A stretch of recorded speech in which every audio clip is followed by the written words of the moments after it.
Aktiviti cerapan langit telah dijalankan pada 1 Jun 2025 pada hari Ahad jam 8.45 malam sehingga 9 malam di Kuala Lumpur.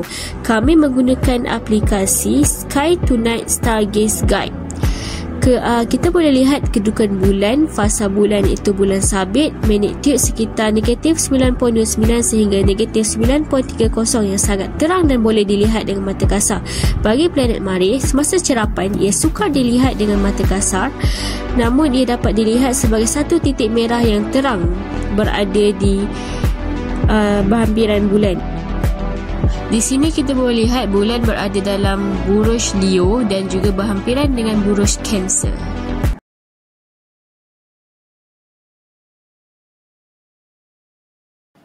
Pemerhatian langit malam mempunyai potensi besar untuk menjadi salah satu sumber ekonomi baharu Malaysia. Beberapa lokasi seperti Langkawi, Sabah dan Genting Highlands mempunyai pencemaran cahaya yang rendah dan sesuai untuk aktiviti melihat bintang. Dengan membangunkan kawasan ini sebagai destinasi pelancongan astronomi, kita boleh menarik pelancong dari dalam dan luar negara.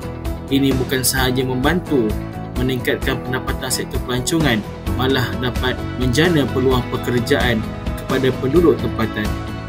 Pemerhatian langit malam juga memberi nilai pendidikan kerana ia dapat meningkatkan minat pelajar terhadap sains dan angkasa. Jika diberi sokongan dan promosi yang mencukupi, aktiviti ini mampu menyumbang kepada pembangunan ekonomi dan pendidikan negara secara serentak. Kita pergi ke bahagian refleksi. Melalui aktiviti pemerhatian langit malam menggunakan aplikasi Sky Tonight, saya sangat teruja kerana ini merupakan pengalaman yang unik dan menyeronokkan. Sebelum ini, saya jarang memberi perhatian kepada bintang atau planet di langit malam. Namun, dengan bantuan aplikasi ini, saya dapat mengenal pasti kedudukan bintang, planet dan buruj dengan mudah hanya menggunakan telefon pintar. Menggunakan aplikasi Sky Tonight membantu saya memahami langit malam dengan lebih baik. Dengan hanya menghalakan telefon ke langit, saya dapat mengenal pasti bintang, planet dan buruj dengan serta-merta. Ciri time travel membolehkan saya melihat fenomena langit masa lalu dan akan datang. Sekaligus, ianya memudahkan perancangan untuk aktiviti mencerap.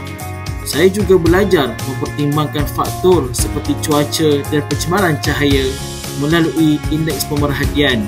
Secara keseluruhan, aplikasi ini menjadikan astronomi lebih menyeronokkan, visual dan mudah diterokai. Itu sahaja untuk video pada kali ini. Sekian, terima kasih.